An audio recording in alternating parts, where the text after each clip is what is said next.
So please do that.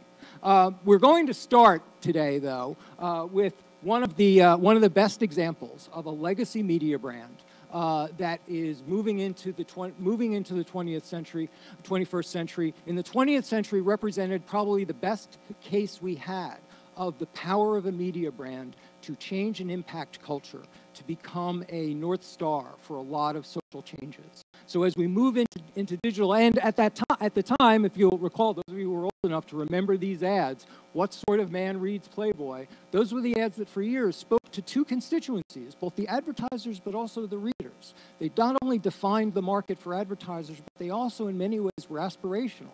They defined for the reader what, at least in that moment of late 20th century, Playboy represented. So before we bring Cooper up here, I want to start with a brief video overview of where Playboy is now and some of its key assets. So let's roll a video.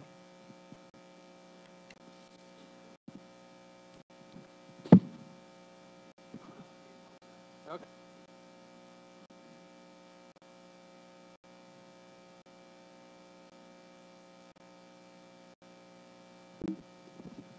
Great things never really change. They just evolve. You may be a natural woman. You may be a natural woman. You may be a natural woman. I may be worthless without you. I'll never decide to replace you. Amen. The worst is behind us now.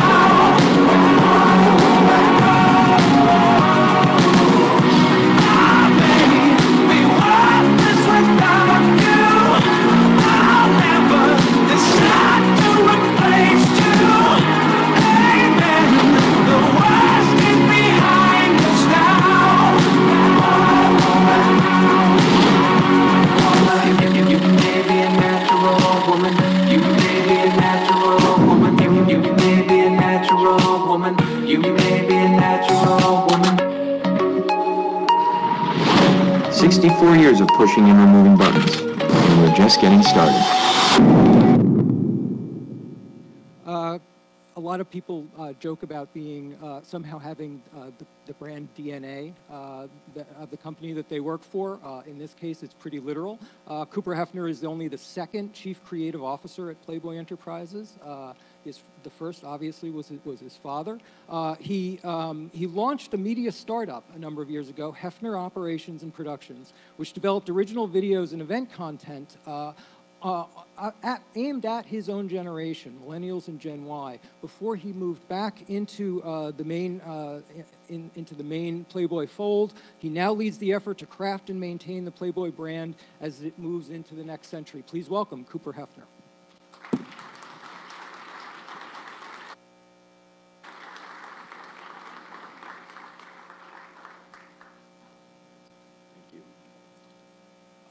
We saw some of it in the sizzle reel, but why don't we start by just getting a lay of the land of where Playboy as a company and its assets and where its revenue streams, since that's one of the things we'll be talking about this morning, where they are. Map them out for us, just very briefly. So the company has really two primary revenue streams. Half the business is split really 60-40. 60% of the revenue comes from licensing and JV models. 40% of the revenue comes from media property, so that is our publishing business, which is the magazine, cable platforms, as well as Playboy.com, and a couple other digital platforms. Drill into the licensing a little bit for me. Break that down. Is that how much of that is really coming from licensing the magazine brand into other publications internationally, merchandise? Where does that licensing happen? So we actually have a pretty substantial international publishing business. Some of those are joint ventures. Some of those are pure licensing models. But most of the revenue actually comes from mainland China. No surprise. The brand, we actually have no media property over there, but the brand is perceived as a high fashion as well as an apparel brand. We see similarities across some countries in Europe, but a substantial amount of revenue comes internationally from those. let me ask you the same question I asked everyone else earlier. Where do you see, or what major change do you see in that mix over the next 5 years? In terms of growth, yeah, in both publishing and licensing. Where is there going to be the most growth, the most contraction? Well, I see specifically with media, I think the most amount of traction exists with, and I'm sure that a lot of individuals in here are in publishing. I'm not saying anything that we don't know, but regardless of how great of a magazine or a publication we put out, the numbers are going to continue declining based on the fact that people are consuming media so differently today. You've known that for 5, 10 years. We're a legacy brand that has continually tried to combat that, and have certainly struggled with it based on the fact that my dad put such an emphasis on the magazine even while the magazine was losing a lot of revenue, and that's just because in his mind the magazine is and was ultimately responsible for everything else that came along with it. So we see those changes, and we're doing the exact same things that competitors like Complex and Vice and others are doing, which is we're investing a tremendous amount more into video based on the fact that we understand that millennials and Gen Z are consuming that far more than the written word. In regards to licensing, really, there are so many different categories that we see our brand fitting into that are underexploited. Cannabis in the United States, although we're waiting for laws to change, there will be brands that will own that. We'll step into that space, not necessarily with the licensing model in mind, but more of a JV model, just because of the amount of cash that will be available for our brand. And there are some other underexploited categories as well, lingerie in mainland China, a few others that are very territory specific. I want to drill beneath the headlines of the pivot of the last year, or the pivot back, perhaps, but I'll let you characterize that. Obviously, most famously, you were largely responsible for help bringing nudes back into the magazine. But beyond that, where else has the brand been repositioning as a brand from the creative side? Sure. Well, I like to speak on behalf of the collective choices that the organization has made that were the right choices and not the wrong choices. So when I stepped into the role of Chief Creative Officer, I made a conscious effort to reintroduce nudity. And there were a number of headlines that sort of wrote and stated the fact that not a lot of people really did read the articles back to nudity. Really, that was not the rationale behind the decision. The decision was I understood that nudity and the conversation pertaining to sexuality was something that was a very unique value prop that Playboy owned. And the removal of that really didn't make any sense. And that was an easy moment to course correct. And that was something that, as of our March-April issue, is corrected. In regards to the other efforts that we're seeing, the larger strategies, again, piggybacking on what I had mentioned before, really just come from shifting away from putting a lot of our efforts into the magazine. I will tell you that a lot of the struggle has actually been changing the mindset of a lot of our team members internally. When you have a legacy and you have a lot of talented people, you are walking a fine line of trying to figure out, do you hold on to that? Do you hold on to those team members, or do you find new ones? And what we've done is actually held on to a lot of the team members and tried to coach them into understanding that people consume media differently, as we all know, and that's more challenging than one thinks when you are a 60-plus-year-old brand. Now, another part of this, to go back to my slide back here, and back to that old question of Playboy, is what sort of man reads Playboy? That's part of the process too, right? Yeah. So tell us a little bit about answering that question in the 21st century, and what you came up with and how that's forming the strategy now. Sure. So when we look at our demographics, it very much depends on the platform that one is talking about. So if we're talking about the magazine, skews older. You're talking 70% of your readers are over 50. If you're talking about Playboy.com, 70%, really it's actually much higher, to 85% of our readers and visitors demo. But we're in a sort of a different place, and this is just sort of, again, although I can take a step back and compare us to certain other media companies that have really owned the mindset of a lot of millennials, like Vice and Complex. We're sort of a different beast in the sense that when you, if you were to place the Vice brand on the center of a table, sorry if anyone works with Vice as I say this, but if you were to place the Vice brand on the table, you typically know the characters that are going to come to the table. It's going to be people who are hipsters. I'm sure a handful of them will look like they need a wash.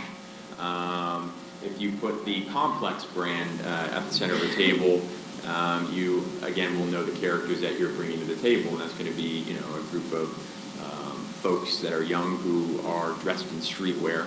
If you put our brand at the center of the table, you're going to get a member of the LGBTQ community, you're going to get a Southern conservative Trump supporter, you're going to get a liberal CEO, you're going to get in a pretty eclectic mix of characters, and we see that as actually a benefit rather than a detriment. I think a lot of other brands would probably take a step back and say, how do we focus and make sure we're talking to one archetype or a few different types of personalities. And for us, my dad was very thoughtful about crafting out a space that didn't necessarily fit any cookie cutter mold, and invited a lot of different personalities to the table, and we're continuing to create content that reflects that and continues to invite that differentiation in personality. Give us some examples of that, because I'm in a curious position. You are, as you said, you explained a leadership that cuts across not only demographic age groups, but also arguably political and cultural divides as well. And Playboy has always been at the center of those controversies. We've just gone through a pretty weird week when it comes to issues of masculinity and sex and power. I'll tell you, my few weeks have been a lot weirder than this. I appreciate that. And Playboy's always been sort of at the center of a lot of those arguments, pro and con. So as you navigate these cultural borders with such a diverse audience, creatively, how does that come out? Is it different messages, or and there's no, a lot of it comes down to conversations that we have with our editorial staff. I'll tell you that we had an internal conversation about we're getting ready to make an announcement. Let's close because I'm going to see the red flag from our PR guy back there. But we're making a big announcement in the next week involving a playmate, which I believe is very positive and participates in just the ever-evolving conversation about gender roles and gender identity, which is occurring in the U.S. And as we were having this conversation internally and we were getting ready to celebrate this note, being vague, the conversation was brought up of whether or not we should have Steve Bannon appear as our Playboy interview. And there were a lot of younger folks who objected to that, and I completely understood the objections. But I actually encouraged us to run the Bannon interview based on the fact that, you look at a lot of other media brands today that are just speaking into this void. You look at a lot of brands today that are just speaking into this void and not necessarily taking into account a lot of different personalities. And again, to the point that I was making, creating a space where you're inviting debate, inviting different types of personalities. So lean into the controversy in some ways. Controversy, if it makes sense. In the sense of, not again, it's a delicate balance of not being controversial for the sake of being controversial, but sitting and saying it's important more than ever for us to provide platforms for each other to share our opinions, whether or not we agree with them. I'm sure you know this, Mr. Meyer, or everybody else. Your father had Lincoln Rockwell interviewed in the mid-'60s as the head of the Nazi Party. Was one of the Playboy interviews interviewed by Alex Haley. Yeah. Which was brilliant. So it went on to write Roots. Right. Let's talk about. I know that you have strong feelings about the ad model, how that's changing within all this traditional CPM model. Tell me what do Playboy.com first appeared, I've seen and covered multiple digital pivots in business models and ad approaches. Where are you now? What have you learned about where Playboy is as a digital brand? Since that's part of your vision now, is that we're moving from a magazine brand into a digital brand. Sure. Tell us about it. Yeah, and just to be clear, I think, there's an expectation because of my last name that I was born into this, but there was actually a period of time where I left the company because I felt that the board and senior management was not moving in the right direction from a business standpoint. And one of those strategies that was being implemented was the CPM model, which encouraged a Playboy that was safe for work on Playboy.com. And, we fell into this trap, and this is where I speak for the collective with a bad decision. We fell into a trap of assuming that we could compete with the free content model or really compete with the Google and Facebook. And created an ad business, but the numbers don't lie, and the cost in order to actually build Playboy.com, as well as the investment in content, did not weigh out the amount that was generated through ad revenue. So what we're actually doing in Q1 of 2018 is we are stepping behind paywall for Playboy.com. What we have done and what we see with the media properties that are actually cash flow positive, they all exist as a subscription business, and we're lucky to be in a position where we can actually leverage our IP in the same way that the Wall Street Journal can or the New York Times can. We have a dedicated audience that is willing to spend monthly. So your younger audience that will subscribe to Playboy.com, or are you going to be skewing to the magazine? We'll be marketing to a younger audience through our digital platform, but the idea is to transition a lot of the clout that still exists in the magazine to .com.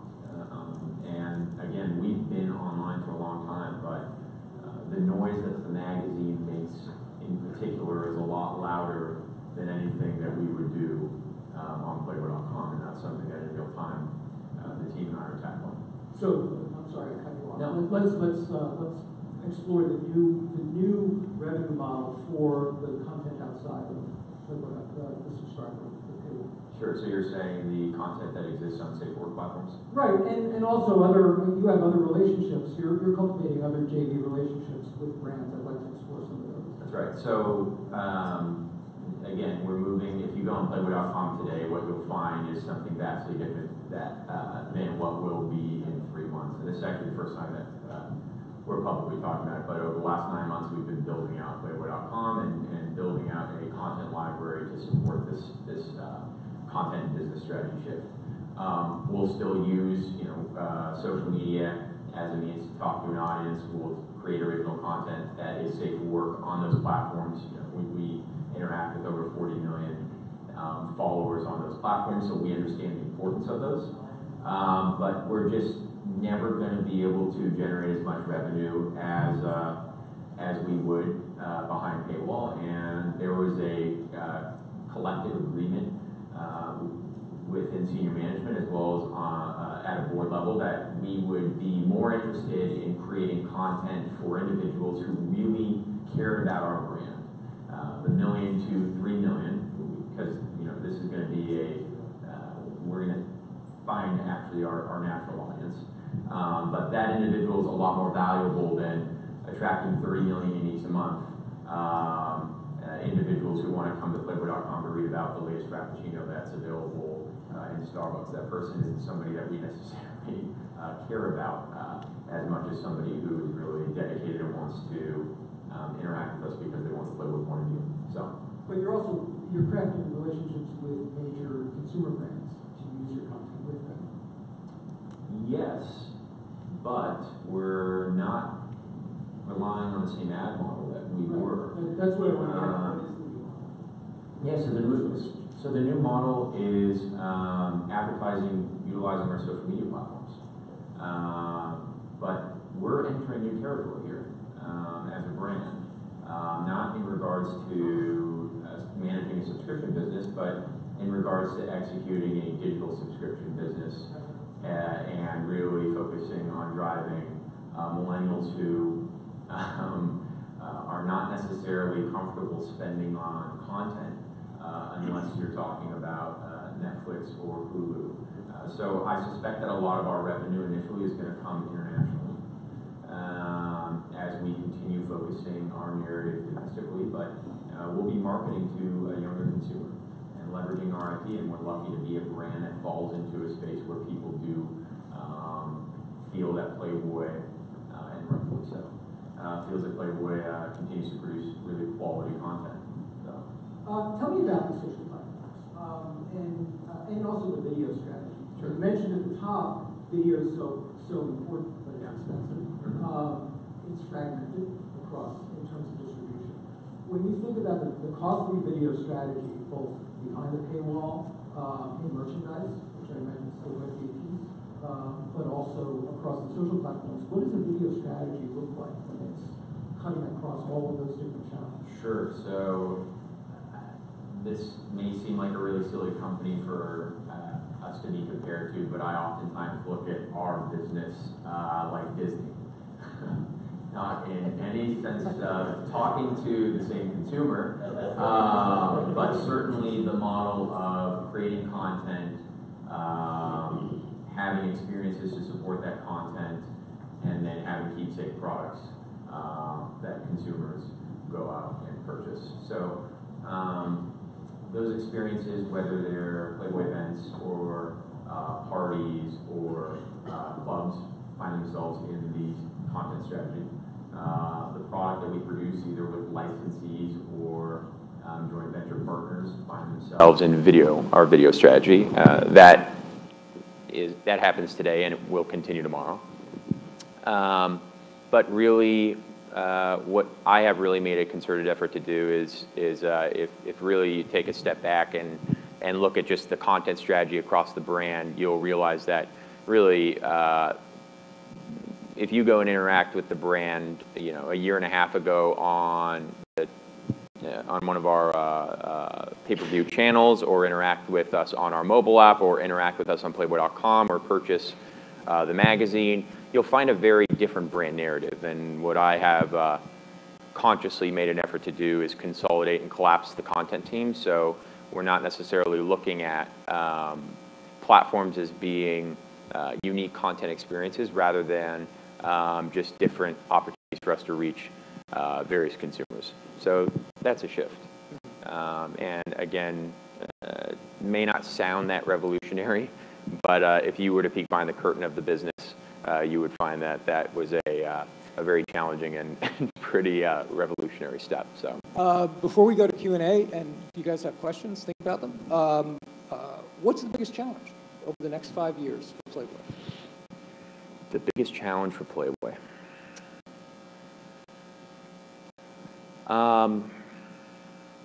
Honestly, I think that we have jumped over our biggest challenge. Our biggest challenge was recognizing that we should not continue spending the amount of time, as well as managing the P&Ls that we did to execute a magazine. And again, this sounds really silly, but you have to keep in mind that the founder of the organization and my dad put a tremendous amount of emphasis on the publication for good reason. He was attached to it. A lot of challenging conversations that I had of just trying to get the organization to focus on other areas of the business that really allowed for us to build a media brand and a media company for the future. And we've really done that successfully over the last year and a half. I will tell you what I look forward to the most. I saw in your presentation that, I think the collective feels that VR is going to be very niche. I think VR and AR are not going to be niche at all, actually. I think the two content industries that have the most amount of permission to own those over the next, I'd say, 2 to 4 years is gaming and adult entertainment. And we are in one of those spaces, and I can assure you that you will see our brand in that space. Anybody have any questions? If you do, raise your hand, and we'll get a mic to you. And please, throughout the summit, let us know who you are and who you're with. Brian Dunphy with Verve, and wanted to understand a bit about your mobile app strategy and how that is evolving. Hold on, I hold on, think hold on. he asked mobile app strategy. I've got one here, Ross. Hold on, one How's sec. that? Can you hear me now? No, hold on, I hold on. I can still hear you. All right. Hi there. Brian Dunphy with Verve. Wanted to know about your mobile app strategy and if you're doubling down on that as you move away from the print side of the business. So we're doubling down on our content to mobile, but we're actually not doubling down on our mobile app. Right now we have Playboy Now, which is an app that essentially just repurposes content from .com and the magazines. But again, we're sort of a different beast. And what I mean by that is, for those of you that have never participated in managing a lifestyle brand with heavier adult content, there are pretty strict regulations that Apple forces you to adhere to in order to put an app out. And again, what we have found is our consumer expects a certain type of content experience. So until those rules change, and I don't necessarily know when that is going to be, we'll be more focused on creating a platform that is not safe for work on Playboy.com, and obviously being thoughtful of creating content that is mobile, but not necessarily focused on what that app experience is going to be unless we did something different that wasn't just repurposing content. I'm curious, are you planning, as Playboy.com comes behind the paywall, will there be changes in the nature of the experience itself? Oh, completely. Yeah, the Because reason why. that seems to be something that that's of value, and again, this is something that I sort of opened with too, is how digital just eroded the entire media experience between the browser, between the feed. There are all of these digital layers that have gotten in the way rather than immersed us. Yeah, not only that, but free content caused the individuals who were directing content at a lot of larger media companies to actually go down this road of feeling like they should sell out brands that were notorious for having really quality content. And we were one of those brands. There were individuals who were executing video and editorial strategies that felt like, you know, excuse my language, but shit that you could find anywhere, and video series that, you know, anyone could make on YouTube. And for a brand that very much prides itself on the quality of editorial content that it produces, you know, that hit me personally. So the type of experience that one will find on .com will be very different. Again, I referenced the Wall Street Journal and the New York Times because there will be a certain amount of content that will be featured in front of paywall. But the understanding is that we'll be talking to a consumer, and the primary focus will be driving that individual to a behind paywall experience.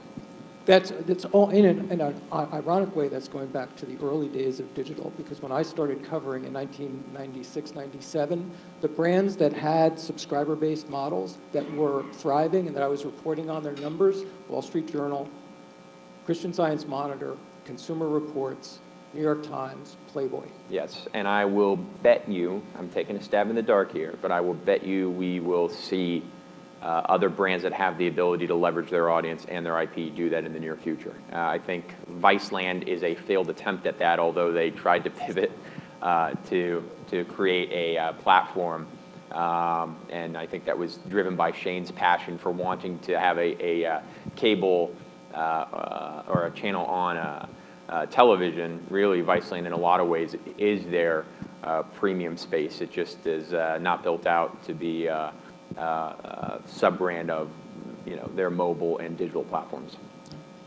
Cooper, No, Steve, we Oh, have one. we have another Can one. we take one more or no? Yeah, yes. Okay, yes. and over the 3 days, just tell us who you are and where you're from when you're asking the questions.